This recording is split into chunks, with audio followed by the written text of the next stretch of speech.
আসসালামু আলাইকুম এভরিওয়ান। সবাই কেমন আছেন? আশা করি ভালো আছেন। আমিও খুব ভালো আছি। তবে জানেন, আমার একটা এত বাজে হ্যাবিট আছে না, এরকম হ্যাবিট কি আপনাদেরও আছে? যে কোথাও যাওয়ার নাম নিলে একবার যেতে ইচ্ছে করে, আরেকবার যেতে ইচ্ছে করে না। কোথাও যাওয়ার নাম নিলে আমি ১০০ বার মনে পিছনে হাঁটি, ১০০ বার সামনে হাঁটি। তারপর ভাবতে থাকি, আম্মুকে ১০০ বার জিজ্ঞেস করতে থাকি, যাবো কি যাব না, যাবো কি যাব না। শেষমেশ কিন্তু হয় যাওয়া হয় না, তো যাওয়া হয় না, কিন্তু ডিসিশনটা একেবারেই নিতে পারি না একবারে। দীর্ঘ ১.৫ থেকে ২ বছর পর আবার আমি উত্তরা যাচ্ছি। এর মধ্যে অনেকবার বলা হয়েছিল যাওয়ার জন্য যে বিয়ের আগে চলে আয়, এরপরে হয়তোবা হাসব্যান্ড নিয়ে তেমন একটা বেড়ানো হবে না। আসলে মেয়েদের তো একটা জীবন থাকে যে বাবার বাড়িতে থাকলে বলে যে শ্বশুর বাড়িতে গিয়ে হাসব্যান্ডের সাথে বেড়াবি। এরপরে যখন আমার বিয়ে হয় তখন হাসব্যান্ড বলে যে না, যা বেড়ানোর বেরিয়েছে এখন আর এত বেড়ানো যাবে না।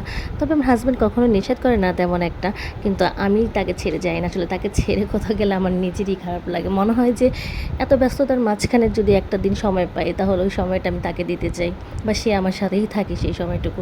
এই জন্যে আসলে তাকে রেখে যেতে মন চায় না।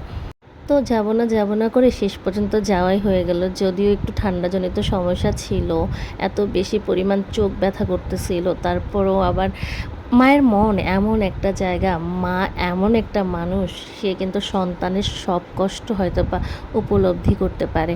মা দেখতেছিল কয়েকদিন যাবত আমার খুবই মন খারাপ, এর জন্য বারবার বলতেছিল যা, বেরিয়ে আয় ওদের সাথে।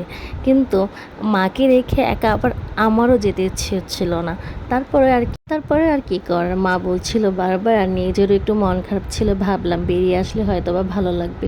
আর আমার ভাগ্নিও আসলে দূরে থাকে, তো ও মানে মেয়েরা হয়তো বা এমনই না, বাবার বাড়ির লোক দেখলে হয়তো বা তাদের মনের মধ্যে একরাশ পরিমাণ আনন্দ জেগে ওঠে। দূরে থাকে মানে গেলে পরেই মনে হয় আপার কাছ থেকে প্রায় শুনি, বলবো মা থাকো তুমি একটু, ভাইয়া থাকো। আমার ভাগ্নিকে রাখার জন্য আমার ভাগ্নিটা এত বেশি পরিমাণই করতে থাকে, হয়তো বা ওরা থাকলে ওর অনেক ভালো লাগে।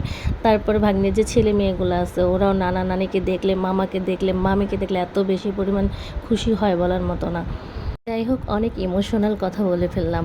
আপনাদের রাতের শহরটা কেমন লাগে? আসলে আমার কিন্তু ভীষণ ভাল লাগে রাতের শহরটা ঘুরে ঘুরে দেখতে।